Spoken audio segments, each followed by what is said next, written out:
I'm Peter McCarville for NCD News. After receiving several reports from angry consumers about their insurers' cancellation charges, some in excess of £140, noclaimsdiscount.co.uk researched some of the major insurers to find out what these charges were based on and why consumers were seemingly unaware of them prior to purchasing the policy, in particular the administration fee for cancelling your policy. What we found more concerning over and above the actual fee was a lack of clarity from insurers about the charges. Elephant.co.uk has a cancellation administration fee of £47.50, but this was only found out after some considerable digging. The same was true of Liverpool Victoria, who had to be badgered a little on their life help service before admitting to a £35 cancellation administration fee.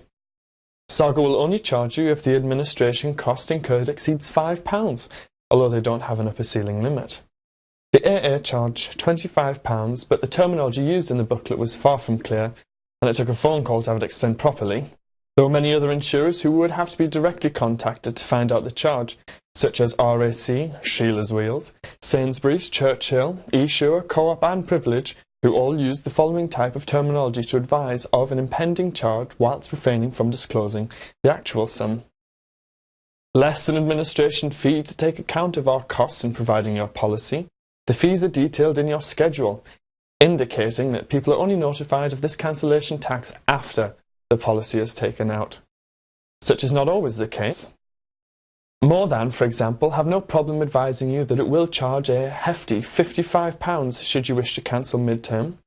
Zurich levy a £50 charge if you cancel during the first year.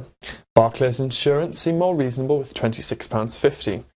SwiftCover.com ranks as one of the lowest with a £25 administration fee for cancellations.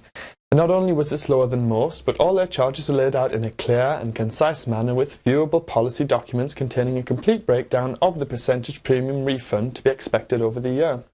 Further, out of the several insurers NCD News questioned about the justification for these fees, SwiftCover.com were the only ones to officially respond.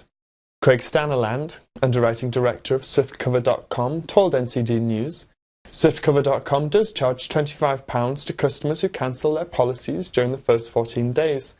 There are two reasons for this nominal fee: to cover our administration costs and to also reduce the number of people who enter into a motor insurance contract and cancel at the first opportunity once they receive their certificate of insurance.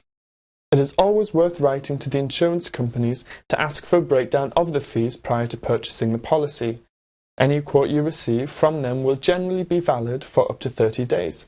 If you have already been hit with such fees, write your insurer asking for justification. If the fee is proved to be unjust or they offer, just because, as a reason, you should be entitled to a refund. If they refuse, then threaten to take the matter further.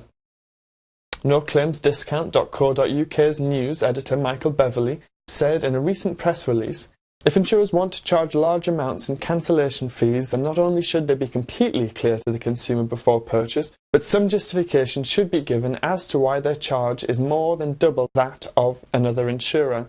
Maybe if a wave of resistance can get going, insurers might start re-evaluating their administration fees before they become as big a target as bank charges and PPI mis-selling.